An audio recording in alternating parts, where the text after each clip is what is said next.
Happy Tuesday, y'all. I hope that you enjoyed your long weekend. I loved getting to just have some time to relax and spend time with my family, 6 feet apart, whatever. All right, so for our daily rigor today, we are doing A and B. So once again, mine is cut off a little bit, but I know what it says. So it says find the area. So we have to find the area of this shape. Now, as you know, this shape is not going to be easy for us to find the area of. So we need to split it up. Now, you could have split it, I would say probably 2 different ways. You could have split it down this way, or you could have split it down this way. So I want to show you kind of what would happen if you were to split it down this way. If you did, that's perfectly fine. But I'm going to show you the difference in which way you want to split and kind of what you want to look for before you split it. So if you'll see, if I split it down this way, then I know the length of this side, but I don't know, these are going to be equal, so this is going to be 4. But I don't know the length of these sides. So if I were to split it down this way, I would have to do some subtraction to find the length of this side. Now that's perfectly fine. If you did that, the length of this side is going to be 3. But if you split it this way, then here you have your width times your length. And here, this would be one whole shape. You have your width times your length. So it's already there for you. So if you were to split it this way, you didn't have to do any subtraction or anything like that to find the length of a missing side. But if you split it down this way, you did have to do that. What we did is we know that this whole line is 8. And we know that this much of it is 5 because these are going to be the same length. So 8 minus 5 is going to be 3. So let's do it as if you split it this way first. Okay. So if you split it this way, you would have done 4 times 3. 4 times 3 is 12. And you would have done, you would have had to find the length of this side too. So the length of this side is missing. So we know that this much of it to here is 2. And we know that from here to here is 4. So we have to add it. 2 plus 4 is 6. Okay. And you know that this much is 5. So you would have done 5 times 6 is 30. And then you would have added them. 30 plus 12. 0 plus 2 is 2. I was multiplying here. 0 times 2 is 0. 0 plus 2 is 2. And 3 plus 1 is 4. So you should have gotten 42. Okay, so we're going to do this again.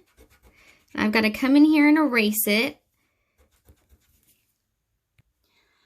All right, so I erased what we already did, and then I'm going to split it across this way. So when I split it across this way, I have 4 times 8 for this big rectangle, and I have 2 times 5 for this little rectangle. So 2 times 5 is 10. 4 times 8 is 32. So we have 32 plus 10. 2 plus 0 is 2. 3 plus 1 is 4. And once again, we got 42. So however you split it up will work perfectly fine, but you just need to pay attention to what would be the easiest way. All right, you should have also done B. So we're going to compare using less than, greater than, or equal to. So we have 7,068 is greater than, less than, or equal to 7,070. So remember, when we are comparing numbers, we need to always start with the largest place. So our largest place here is going to be the thousands place. So I have 7 and 7, can't tell. 0 and 0, can't tell. 6 and 7. 6 is less than 7. So 7,068 is less than 7,070. And y'all, look at these nails. I need those nail salons to open back up immediately. Don't judge me. All right. Our next comparison, 9,148 is greater than, less than, or equal to 9,148. And I just read those out loud. And honestly, guys, if you read them out loud to yourself, you'll be able to compare them almost immediately, especially if they're equal, because I just read the exact same number out loud. So these numbers are going to be equal to. All right. Now I have 24,986 and 24,985. So remember, I'm going to start with the largest place. I have a 2 and a 2, 4 and 4, 9 and 9, 8 and 8, 6 and 5. 6 is greater than 5, so we're going to use our greater than symbol. Okay, our next comparison is 40,183 and 39,212. So remember, we're going to start with our largest place. The largest place here is the 10,000s place. So I have a 4 in this 10,000s place and a 3 in this 10,000s place. 4 is greater than 3, so we're going to use our greater than symbol. All right, our next comparison, 72,674 is greater than, less than, or equal to 72,681. I'm going to start in my largest place. I have 7 and 7, 2 and 2, 6 and 6, 7 and 8. 7 is less than 8, so we're going to use our less than symbol. Okay, and last but not least, 85,349 is greater than, less than, or equal to 85,355. So we're going to start in the 10,000s place because it's the largest. We have 8 and 8, 5 and 5, 3 and 3, 4 and 5. 4 is less than 5. So we are going to say that 85,349 is less than 85,355. All right, y'all, come back tomorrow and we will do some more. Have a great day. Happy Wednesday, y'all. You should have done questions C and D today. So question C, for each multiplication fact, write 2 related division facts. Now remember, these are related facts or fact families. So we're going to use the exact same 3 numbers. So our first one is 4 times 9 equals 36. Now it wants us to write division facts. Remember, with division, we always start with our total. So we are going to go ahead and put 36 at the beginning of each of these because 36 is our total. Okay, now 4 times 9 equals 36. That means that 36 divided by 4 is going to equal 9. And 36 divided by 9 is going to equal 4. If you wanted to, you could go ahead and write the other multiplication fact, which is 9 times 4 equals 36. All right, let's move on to the next one. We have 6 times 7 equals 42. If you wanted to go ahead and write that other multiplication fact, you could say 7 times 6 equals 42. And remember, in division, we always start with our total. We're not looking for our total. We have our total. So our total on each of these is going to be 42. 42 divided by 6 equals 7. And 42 divided by 7 equals 6. All right, guys, if you need a minute to go over that, you can go ahead and pause the video. If not, I'm going to go ahead and move on. All right, so D says identify the values of points X, Y, and Z. Okay, so the first thing that we need to do is to figure out what our intervals are. We need to figure out what our number line is counting by. And there's really kind of no way for me to zoom out here. Let's see what I can do. Maybe hold it like this. Okay, so the only thing that we can really do here is just guess. So let's see if it could go by 2s. So we have 8,010, 8,012, 8,014, 8,016, 8,018, 8,020.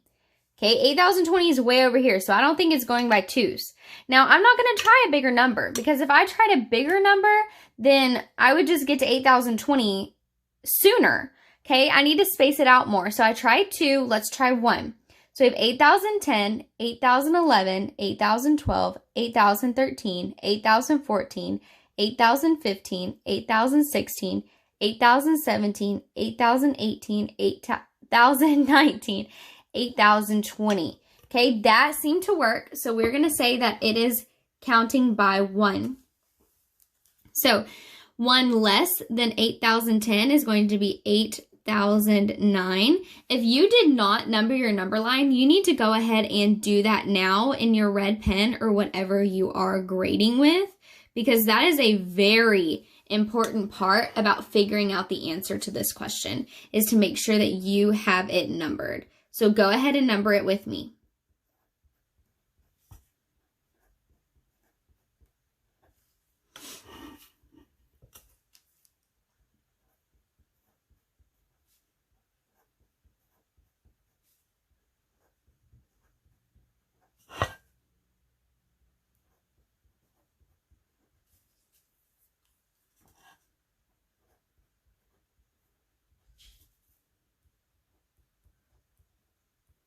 All right, so you should have numbered it from 8,009 to 8,022. If you need some more time, go ahead and pause the video and finish numbering your number line. All right, so once we've numbered it, all we have to do is look at where our points are and copy that number down. So point X is at 8,012. Point Y is at 8,016. And point Z is at 8,021. All right, guys, if you still need some time, please go ahead and pause the video. Today is actually the end of what we're doing for Wednesday, so you can go ahead and X out and watch the rest of this on Thursday. I hope you have a great Wednesday, and guess what? We are already halfway done with the week. Love you guys. All right, happy Thursday. It's almost Friday, or we could say it is Friday Eve. I love Thursdays. All right, so you should have done 1, 2, and 3. So once again, mine got cut off. I just kind of went ahead and wrote it in. All right, so question number 1. The insurance building near Bruce's house has 10 floors. There are 9 offices on each of the first 2 floors. There are 5 offices on each of the rest of the floors. How many offices does the insurance building have in all? So we need to underline our question. If you did not underline it in the first writing utensil that you used, you need to underline it in the utensil that you are now using to grade it. Whether you're using a matte pencil or a crayon or a red pen or whatever you're using, underline that question. Okay, we need to circle our number. We have 10 floors, 9 offices.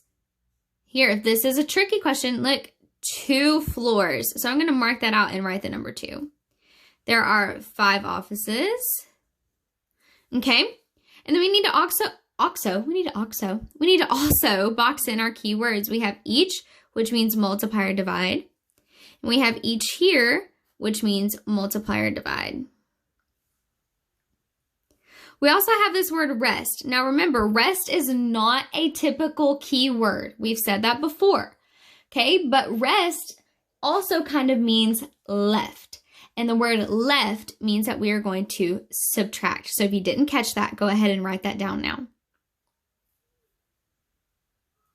Okay, so we have 10 total floors. I kind of want to draw a picture here. I think that would make this easier for us. So I am going to draw a building. And I'm going to give it 10 floors. We have 1, 2, 3, 4, 5, 6, 7, 8, 9, 10. Okay, so on the first 2 floors, there are 9 offices. Then on the rest of the floors, there are 5 offices. 5, 5, 5, 5, 5, and 5. Okay, so we have 1, 2 offices with 9, and then we have 1, 2, 3, 4, 5, 6, 7, 8 offices with 8 floors with 5 offices each. So what we could do is we could add all of these up, and that would work perfectly fine, but I don't want to do that. I want to use real grown-up math to solve this problem. So in order to do that, I'm going to look at my keywords. We have the word each. 9 offices on each of the first 2 floors, and each means that we're going to multiply or divide. Okay, so I'm going to do our GEA A to solve that. So how many groups do we have? We have 2 floors, and each floor has 9 offices. So we're looking for our all. If we're looking for our all, that means that we're going to multiply. So we're going to do 2 times 9 equals 18. Oh, I missed this keyword in all. Can't believe y'all didn't tell me. I bet you did. I bet you did tell me in your head. And you might have screamed at me through your computer screen. I'm sorry. Teachers make mistakes too. Add or multiply. Okay. So we have 18 offices just in the first 2 floors. Then the rest of the floors have 5 offices each. So we used 2 out of 10 floors and we're going to find the rest. So rest means subtract. So we have to do the big number minus the small number. Can't do 0 minus 2, so we need to decompose a 10. That 1 becomes a 0. We need to regroup in the ones place. 0 becomes a 10. 10 minus 2 is 8. So there are 8 floors left, which is what we discovered in our picture. And each of the 8 floors has 5 offices. So let's do our GEA again. And I know this is probably really hard to follow along, so you can just pause the video as we go through this. Pause the video, catch up, play it again, pause, catch up, play it again, okay? I'm just going through pretty fast because it takes a long time for videos to download onto YouTube, and the longer they are, the longer it takes to upload. So we're just gonna kind of fly through this, but you pause as much as you need, guys. All right, so groups, we have 8 floors. There's 5 offices on each floor. We're looking for our all. It even asks us in all. Okay, if we're trying to find our all, we're going to multiply. So 8 times 5 is 40, right? Okay. So remember, we have in all, so we need to find our total. So we need to do 40 offices on these 8 floors, plus 18 offices on the first 2 floors. 0 plus 8 is 8. 4 plus 1 is 5. So there are 58 offices in all. 58 offices in all. Woo-wee, that took a long time. All right, pause it if you need more time. I'm going to go ahead and move on. All right, question 2 is much simpler. All right, so it says circle the figure that is a quadrilateral but not a trapezoid. Okay, so we need to circle the figure that's a quadrilateral. I want you to box in that word quadrilateral if you didn't. And remember what we talked about so far this week? I mean, this is Thursday, so you've had plenty of experience with quadrilaterals. We know that the word quad means 4. And we know that this means that there are 4 sides. So let's go ahead and count these sides. We have 1, 2, 3, 4, 1, 2, 3, 4, 1, 2, 3, 4, 1, 2, 3, 4. All right, all of these shapes are quadrilaterals. But maybe if there were a shape in here that looked like this, that only had 1, 2, 3 sides, we could eliminate that one. Okay, it wants to know which one is not a trapezoid. So if we think about our rule of what a trapezoid is a quadrilateral, but it only has one set or one pair of parallel lines. So I'm going to draw this because this is parallel lines. You can't really tell what that is. Okay, remember, parallel lines do not intersect. So we're going to follow each of these lines up. Actually, look at me. I have a ruler. I have a ruler at home, guys. All right, so we're going to follow these lines up and see if they would intersect. Let's see. That one goes like this. And this one goes here. So that has one set of intersecting lines. Let's see if the other one is parallel, the other set. So this one's going to come out like this. This one is going to come out like this, and those seem to be parallel to me. So if we only have one set of parallel lines, then it is a trapezoid. So we can go ahead and mark this one out. Now let's check the next one. Let's see, this one, this line comes out here. This line comes out here. Okay, we can't tell if we go that direction, so let's go this direction. and see if they would intersect this way. So we're going to come down this way. Oops, kind of messed up at the end of my thing. Come out this way, and we can tell that if that were to continue like that, these would, I keep messing up because I'm hitting the end of my ruler, but those would eventually intersect. So that's one set of intersecting lines and one set of parallel lines. So this is a trapezoid. Okay, let's check this one. This one's going to come up like this. This one's going to come across like this, and they're going to intersect up here. Let's check this one. This one's going to come out here. This one's going to come out here. So there's only one set of parallel lines on this one, so this one is also a trapezoid. Let's go ahead and check for good measure and see if this one's a trapezoid. We're going to come down. Those will not intersect. We're going to come out, and these are also not going to intersect. So this one is not a trapezoid because it has two sets of parallel lines. Okay, if it only had one set, then it would be a trapezoid. But because it has two sets, then it is not a trapezoid. All right, let's move on to question number 3. If you need more time, go ahead and pause the video. All right, question 3. Chelsea had $78. After earning some money for mowing her neighbor's lawn, she had $112.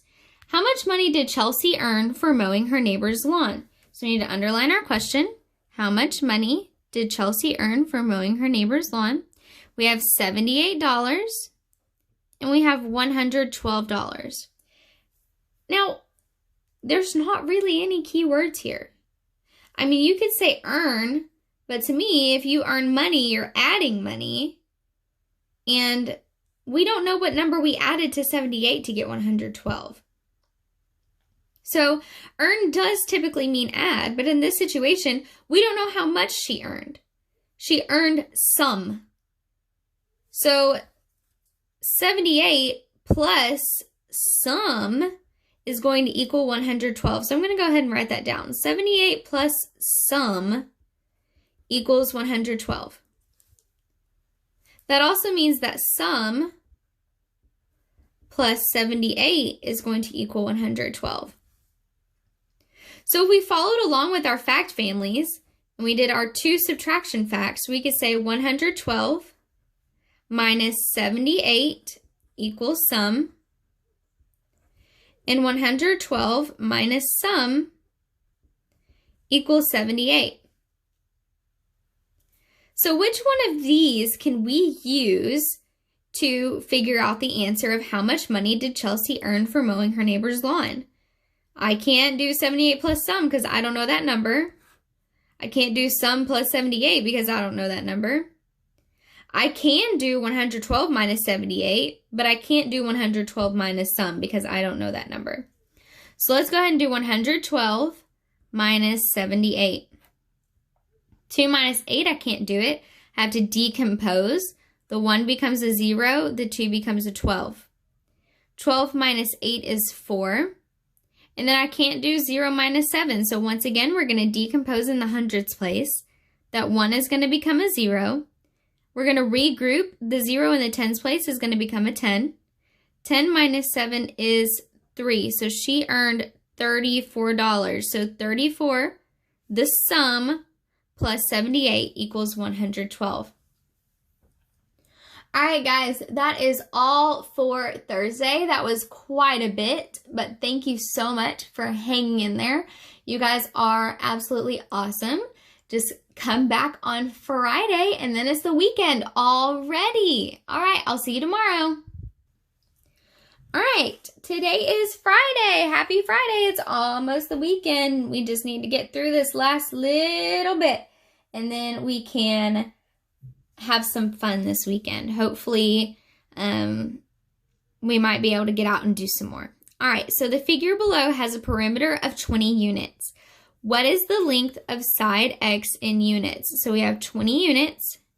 We also have perimeter. Perimeters are a key word. It means that we're going to add. Remember, perimeter, add up all the sides. So that means that 1 plus 3 plus 2 plus 1 plus 2 plus 3 plus 1 plus X equals 20. So let's see what we know. We know that our total is 20. And I'm going to go ahead and write that. Total is 20. So I need to find out how much we already know. So we know 1 plus 3, that's 4, plus 2. So we have 1, 2, 3, 4, 5, 6. Plus 1 is 7. Plus 2 is 8, 9. Plus 3 is 10, 11, 12. Plus 1 is 13. So what we know is 13. We know so far that we have 13 out of the total of 20. So since 20 is our total, perimeter says that we're going to add. With the perimeter, we're looking for our total, but we have our total. So if we have our total, we need to do the opposite of add, which is subtract. So we need to take our total, 20, minus what we know to find what we're looking for. So 0 minus 3, I can't do it. Decompose the 2, make it a 1. Regroup, 0 becomes a 10. 10 minus 3 is 7. 1 minus 1 is 0. X equals 7. Now another way that I could have done that is I could have drawn an imaginary line going across this way. And I know that from here to here is 3. And then if this side is equal to this side, from here to here is 1. And then from here to here is 3. So I have 3, 4, 5, 6, 7. That's another way that you can find it. All right, guys, last question of the week. We have 4 students are graphing the number of times they wrote in their journals last month. Now remember, the first thing that we do when we see a graph is to number it or label it. So we have our key here that says that each little picture of a journal means 6 entries. So Nate has 3 pictures of a journal. So this one's 6, this one is 6, and this one is 6. So I have 3 groups of 6, and 1, 2, 3 times 6 equals 18. Okay, then we can look at Alyssa. This is 6, 6, 6, 6. We have 1, 2, 3, 4 groups of 6. 4 times 6 is 24. And then Joy has 6, 6, and then half of 6. Half of 6 is 3. So we have 6 plus 6 is 12, plus 13, 14, 15. And then poor little Jerry over here has none. Makes me think of this little piggy had none. All right, so let's look at our question. Jerry wrote in his journal 24 times last month. How many journals should be added to the graph? So we have 24 times. Okay, so right now he has 0, and we need to draw in his picture. So it says how many journals should be added to the graph if he wrote in his journal 24 times. Now look at this. We've already labeled a 24. We already know that if we drew 1, 2, 3, 4 pictures, then we would get 24 times. If we hadn't have gone ahead and labeled that, this would take a long time to figure out. But luckily, we went ahead and labeled our graph, so we know that it takes 4, I'm going to say journal pictures.